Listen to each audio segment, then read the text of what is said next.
My name is Alfistonova. And my name is Naya. This is Icons of Africa. Today, we'll be talking about Queen Nzingha of Ndongo.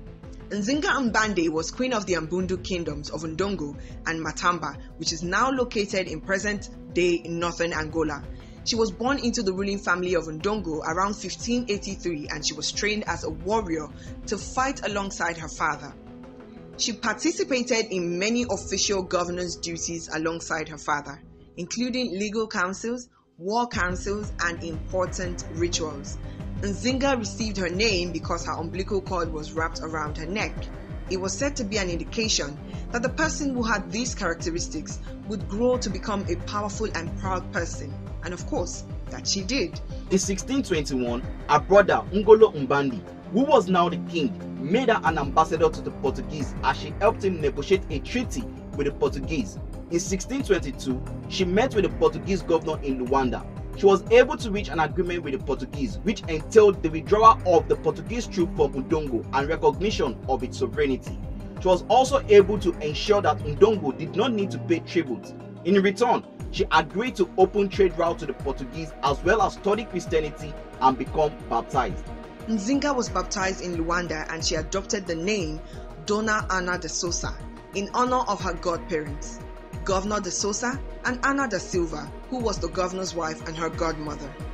In 1624, her brother died of mysterious causes, but before his death, he had made it clear that Nzinga should be his successor.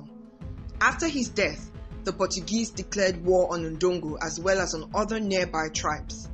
After Nzinga was chased away from Luanda by the Portuguese, with the help of a rival named Harry, Nzinga kidnapped the queen of Matamba and her army, made herself queen and took over the kingdom. Then she returned to Ndongo and took back her throne. At some point in the 1640s, Nzinga decided to become a man, which is actually a practice many female rulers in Central and Western Africa used to maintain their power. Nzinga reinforced this maleness by engaging in muscular pursuits. She led her troops personally in battles and she was clever in the use of arms herself. In 1641, she forged an alliance with the Dutch against the Portuguese, who continued to occupy the inland parts of their colony with their main headquarters in Masangano. With this alliance, Nzinga moved her capital to Kavanga, in the northern part of Ndongo. In 1644, Nzinga defeated the Portuguese army at Ngoleme, but was unable to follow up. Then in 1646, she was defeated by the Portuguese at Kavanga, and in the process, her other sister was captured. The Dutch in Luanda sent Nzinga reinforcements, and with their help, Nzinga routed a Portuguese army in 1647. Nzinga then laid siege to the Portuguese capital of Masangano. The Portuguese recaptured Luanda with a Brazilian-based assault led by Salvador Correa de Sá. And in 1648, Nzinga retreated to Matamba and continued to resist Portugal for the next 20 years.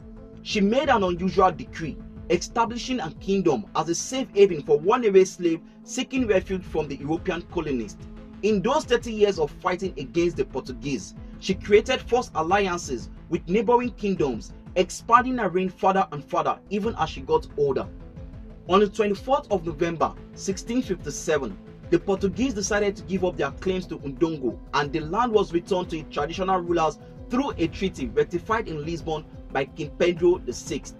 After the wars with Portugal, she attempted to rebuild a nation which has been seriously damaged by years of conflict and over-farming.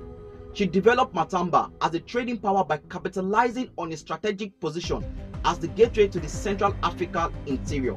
She devoted her efforts to resettling former slaves and allowing women to bear children, despite numerous efforts to dethrone her, especially by Kasanji and many attempts by the Portuguese to kill her.